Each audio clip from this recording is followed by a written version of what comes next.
Belonging Project has the purpose to share real life and powerful conversations that will offer you inspiration and practical strategy to anyone who's on their path of finding their true belonging, finding their true voice in society, in life, and as a leader.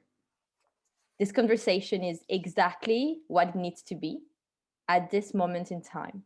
We've asked our guests to put on the camera to create an even deeper connection today. Our rules for our conversations: nobody gets to be wrong or right. Emotions are always welcome. Come as you are, everything is included here. And finally, the last but not least, everybody gets to be vulnerable. We love talking about wins and success, but we love even more talking about failures and challenges. And our guest today is Dr. Sandra Upton. She's a Vice President Global Diversity Practice with the Cultural Intelligence Center and is responsible for providing leadership and expertise on diversity, equity, and inclusion matters for Cultural Intelligence Center clients across the globe. She has led educational institutes, governments, and all agencies and no-profits. She has led Cultural Intelligence Center response to growing demand from global companies such as Starbucks, Facebook, Google, McDonald's, FCA, and others. And institutions such as Harvard University, London School of Economics, University of Michigan, Stanford, Columbia, and Cornell University. She has also led the Center Diversity, Equity, and Inclusion work for pre-K and 12 schools, such as Boston Public School and Forest Hill Public Schools. Sandra is also the subject matter expert for the Center work in unconscious bias and has led Centers of Conscious Bias certification programs across the globe. She travels frequently and has consulted with organizations, educational institutions, and schools across the US and around the world, such as in Brazil, China, Australia, New Zealand, Indonesia, Israel, Singapore, South Africa, and several countries in Europe. Dr. Sandra, thank you so much for being here with us. It's such an honor and privilege to hear your story and your knowledge in cross-cultural, the cultural intelligence, and the diversity, equity, inclusion. I'd like to start asking you to share your story with your own words with us. Great. Well, first of all, I want to thank you both for inviting me to be a part of this very exciting and much needed project. I think the conversation is so important and it's so timely. And for you to create a platform, another platform where voices can be shared and heard around the world is pretty phenomenal. So I feel honored to be a part of this. So thank you. Thank you. So my story, on a personal level, you know, I am here in the States, and it was interesting listening to you read my bio, and you talked about me traveling extensively. That was like pre-COVID. I had on my Facebook page literally just popped up a wonderful trip that I had to Singapore a few years back, and I was looking at the pictures thinking, oh my gosh, when can I go back to Singapore? So looking forward to getting back out there, but technology has saved us somewhat. Yeah. But in terms of my story, on a personal level, you know, I'm here in the States. I was born in the South. And my family moved north just as I was turning 1 year old. So we actually migrated north as part of the Great Migration here in the US, which is where a lot of families of color, in particular African-American families, were moving north to find better opportunities. And so my family was a part of that. So while I was born in the South, I went back many times growing up, my roots really were in the Midwest here in the US. which is a pretty conservative, predominantly white culture. There is diversity for sure, and that is certainly growing. But even in that, I think just growing up and just how I was raised by a single mother, very close to my extended family. So in my early years, we actually lived with my grandparents. So I had a wonderful village, as we say in the African American community, or the African culture, really. Had a wonderful village around me that helped to shape my identity and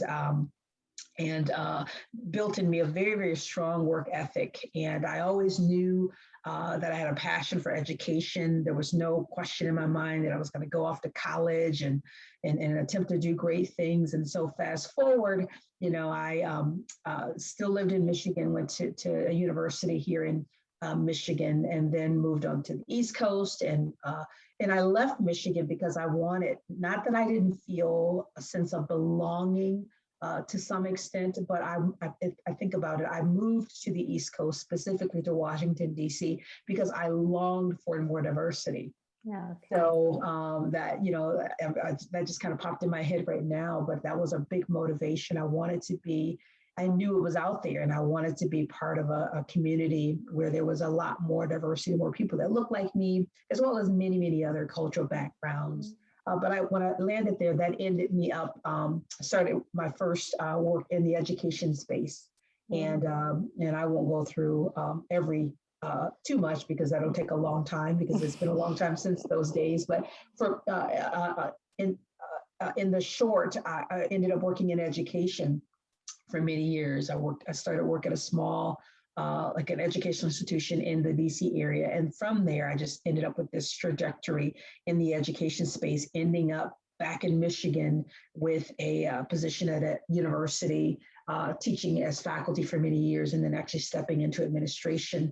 But even in my role as an administrator in a school of business, I understood then, and it was really important for me as I worked to provide leadership for our business students, and in particular our MBA students, I understood the importance of culture and exposing them to different cultural backgrounds and helping them understand that they needed, if they were going to be successful in today's global and multicultural world, that they needed to have cultural intelligence. Yeah. And so that was always a big part of my passion and commitment, even in education, even before I transitioned back into the corporate space. And today, I'm working full-time in the capacity of vice president, overseeing all of the work that we're doing as it relates to diversity, equity, and inclusion. And obviously that involves a lot of conversations around this whole notion of belonging. Yeah, you are such an inspiration. Like, that's an amazing story. Yeah. And Dr. Sandra, I'm curious about, because you've mentioned that move to Washington, D.C., and that there was this sense of quest for deeper belonging. I'm curious about that first experience, maybe, and how it was when you arrived in Washington, D.C., and maybe you've experienced that belonging. Could you tell us more about that? Sure. It was like heaven on earth. I was like, this is what I long for. And if you kind of go back, so I moved out there right after I had graduated not from high school, but from college. And I actually had planned to talk about that a little bit later in the conversation. But I went to what we would call here in the US a PWI, which is a predominantly white institution, and very large Midwest institution, 40,000 students.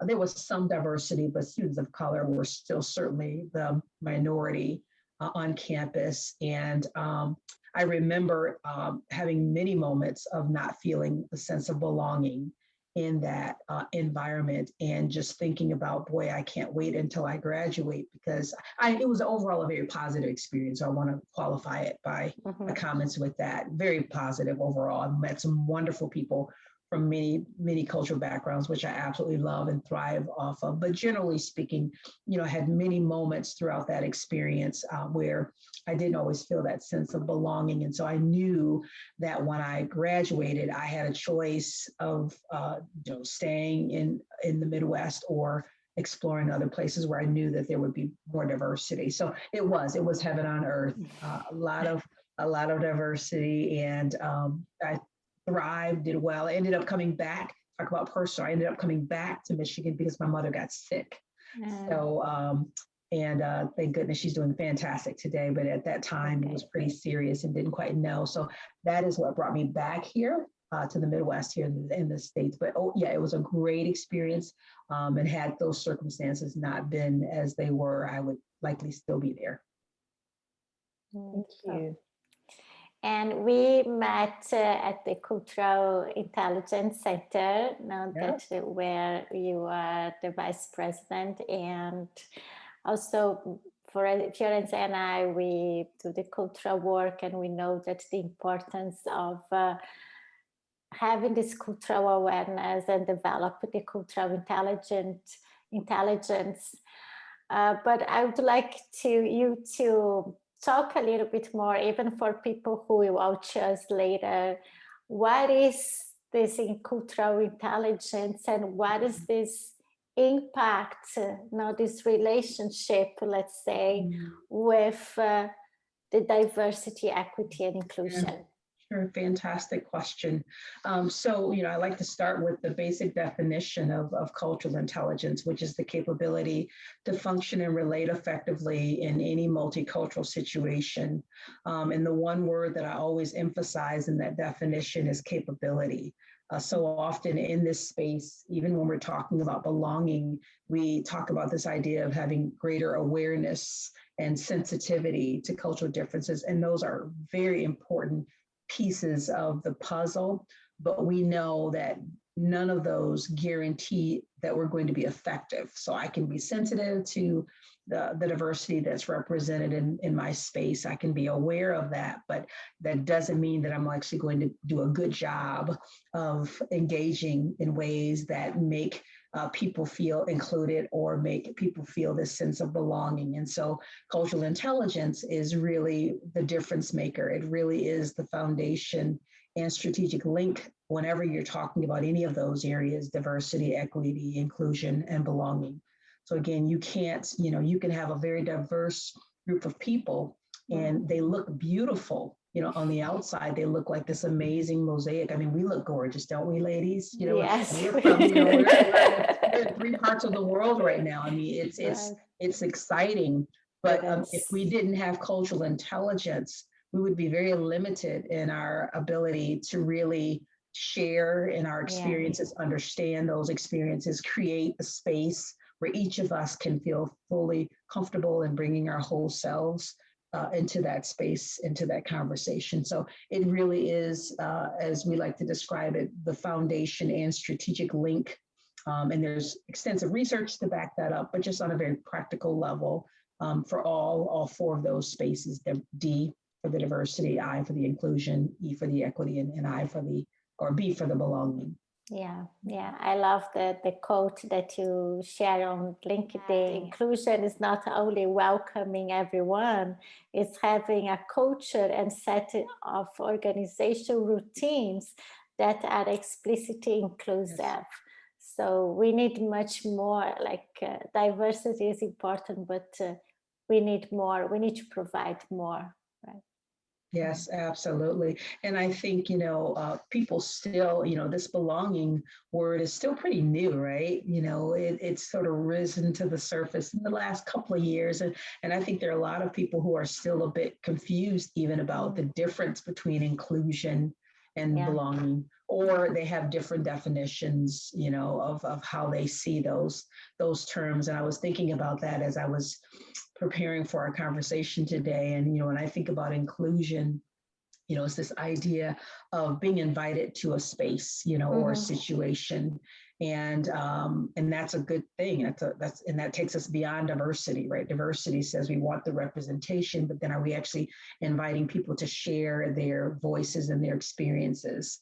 And then belonging, I think, goes a bit deeper in that it really is something that ultimately creates an emotional outcome, but it's this idea of you can invite me to a space, but then are you really inviting me to that space? And I was thinking, the analogy that came to my mind was this conversation. You invited me to this conversation, but what if I were to get to this conversation and nothing about your behaviors really made me feel like I belonged, right? So maybe any ideas I had perhaps were not, were not valued or were ignored. Certain parts of my identity were really not embraced, and I didn't feel part of the community of the conversation. And you're not doing that at all. That's why I love the rules that you set up front. There's no right or wrong answers. It's just an authentic conversation. But that is that kind of thing that really, I think, moves us from inclusion to belonging. Yeah, absolutely. Really love that. Really resonates with that analogy that you've shared there. And you've mentioned your work with leaders before, and you've worked within the education sphere and with corporations as well. Would there be a success story maybe that comes to mind? And I guess we can also define what success means, but a story that comes to mind of an organization and how it was transformed from getting the diversity understood and then the inclusion and then hopefully the belonging. Yeah, I always say every organization is on a journey and they never fully arrive, just like we never fully arrive as individuals. But I do think there are definitely some organizations out there that are on really good trajectories. And there's one in particular, I won't share a name, but I think they've done a really good job of, when you think about that sort of that pathway, you need leadership commitment to this work, and commitment meaning demonstrated commitment. So not just, I'm going to say the words, or we're going to put out a public statement, but I'm going to demonstrate it by, allocating, human capital and allocating financial resources, whatever is necessary in order to really do this work in an authentic and sustainable way.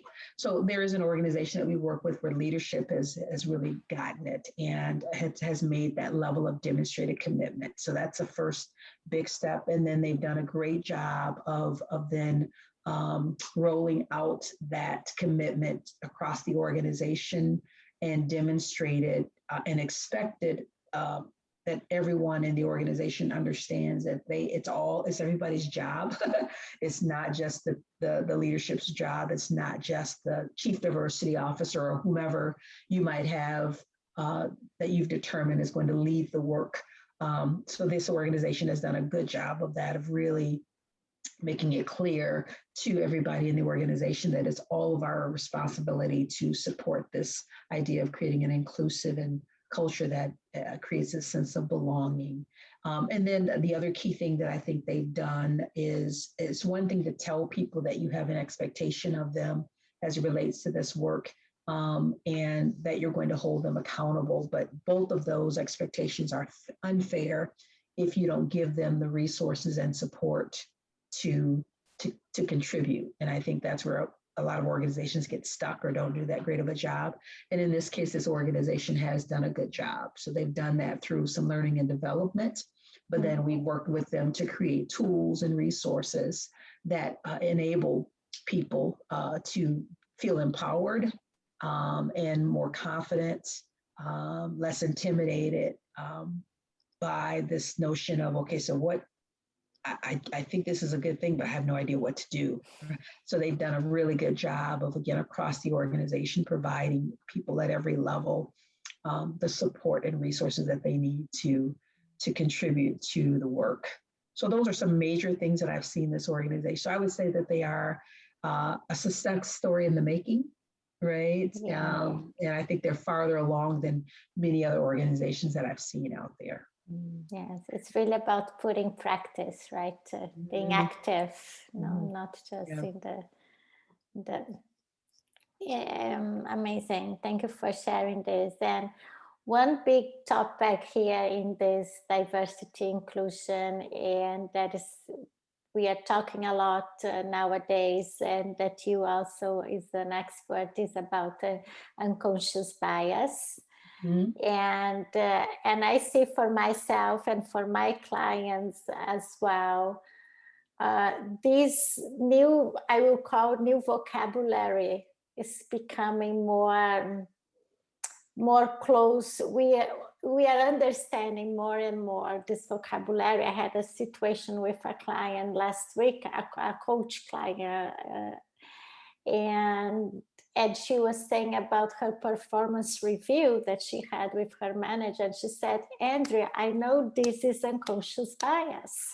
So I love when people are given the name of what is this means. No?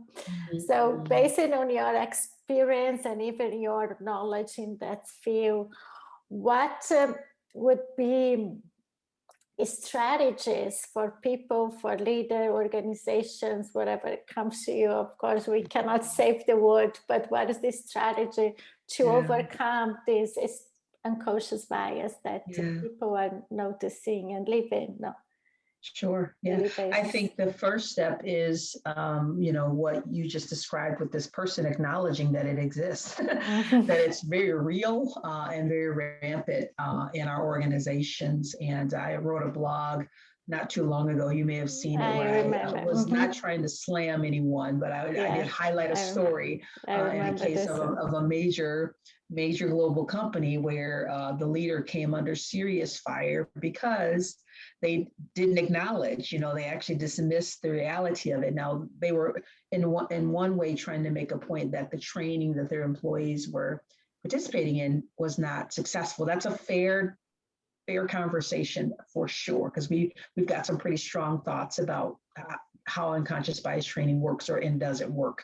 But the damage came when there was the suggestion that bias doesn't exist. So that's the first major step, that we have to acknowledge that it's real and that it can be rampant in our organizations across the employee life cycle, and in many other spots. And I think one of the weaknesses sometimes of leaders is that organizational leaders, they have an easier time seeing it outside of their organizations, but a more difficult time acknowledging that it's real in their organization. So that's the first, I think, big thing, is to recognize and acknowledge that it is very real, and that the consequences can be very severe, especially towards marginalized or underrepresented populations, but it can happen to any of us.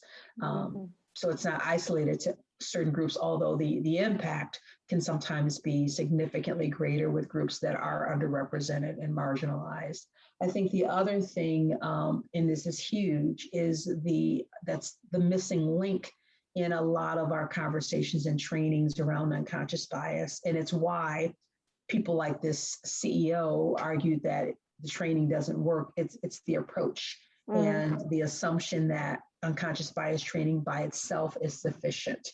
And that's just simply not supported by research.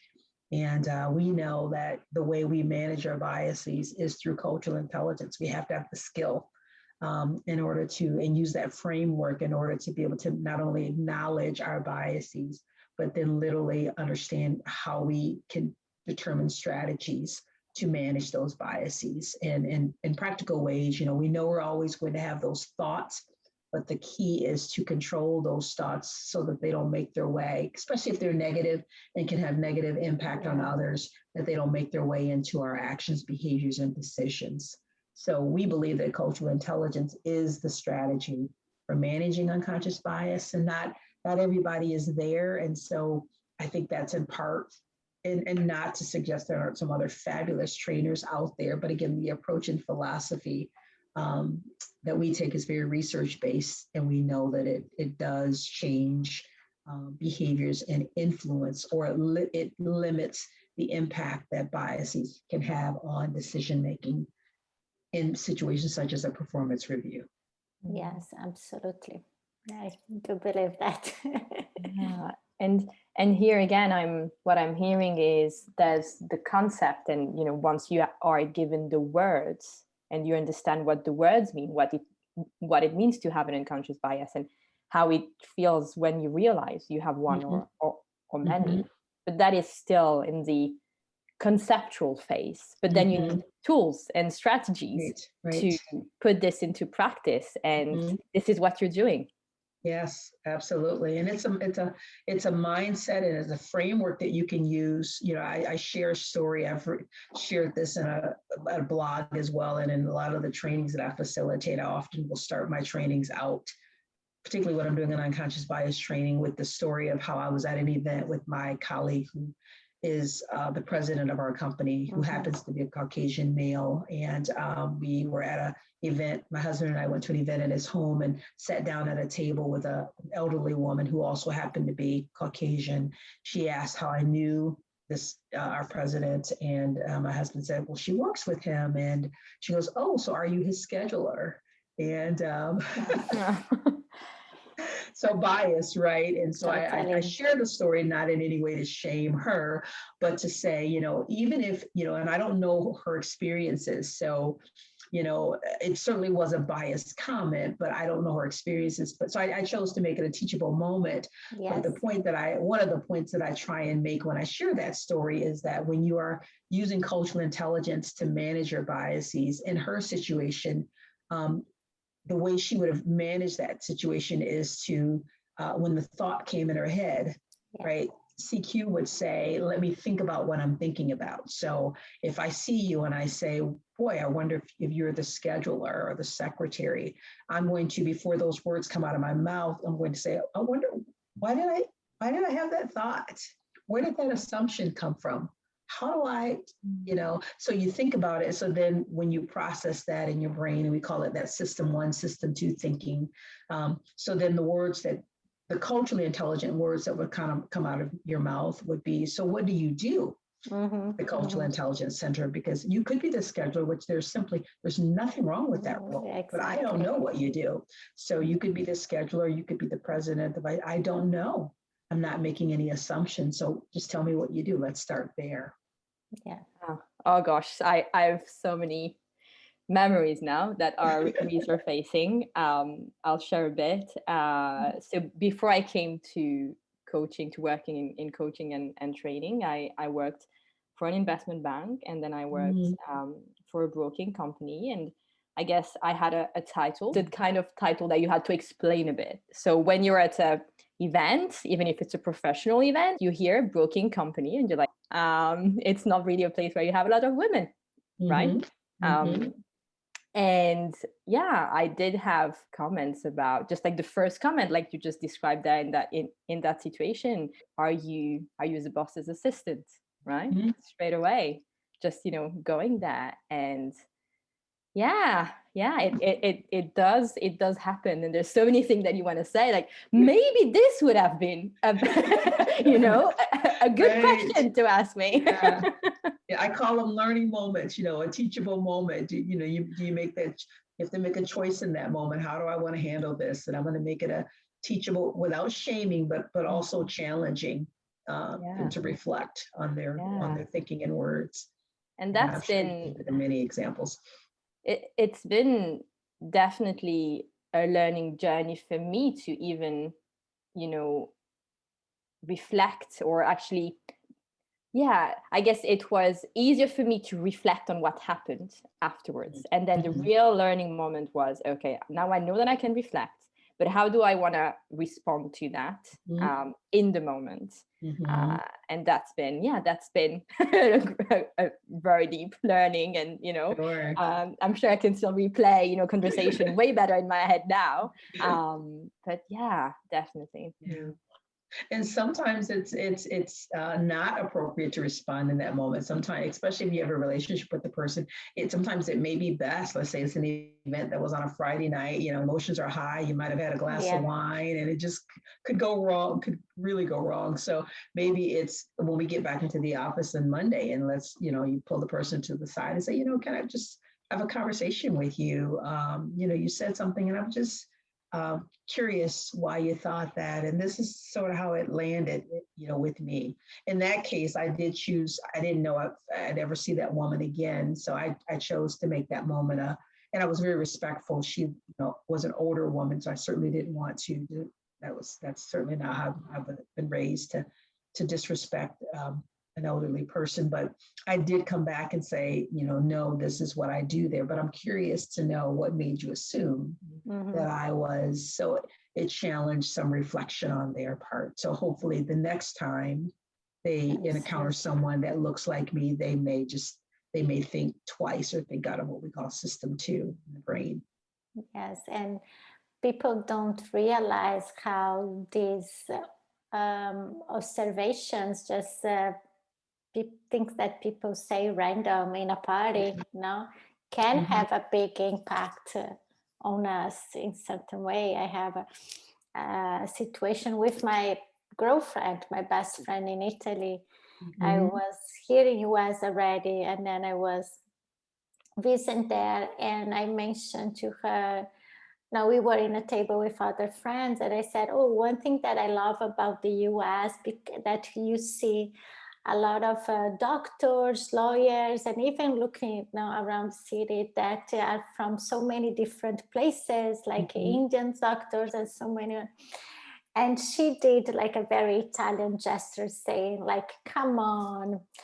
And I react in a not good way, as you were mentioning. I stand up to the table and I had to take a minute. And afterwards, we talked and I said to her, the way you said, because I'm a foreign now, and I live as a foreign in Italy for 12 years.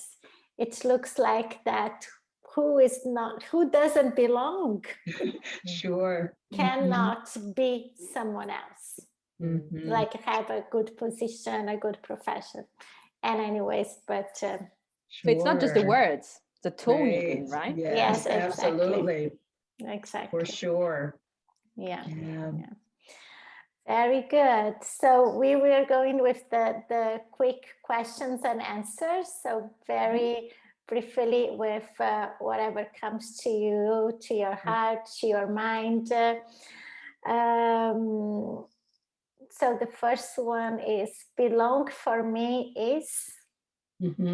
Yeah, belonging for me is a space where I can bring all of who I am to an experience, and that there's no shrinking back, and that the environment is such that it celebrates and embraces that. Beautiful, beautiful. Celebrates. And I'm not asking permission to be there. Yes. Okay. Beautiful, beautiful. The best advice that I receive and that I like to share with others is? When you show up, be courageous enough to bring you with you, and do you.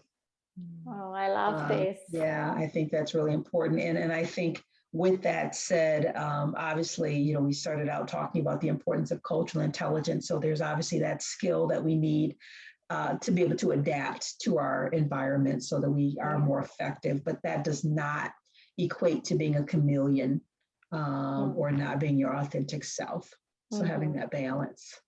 Yeah. I think that's really important for people to understand. Beautiful, great reminder. I love the bringing you with you, right?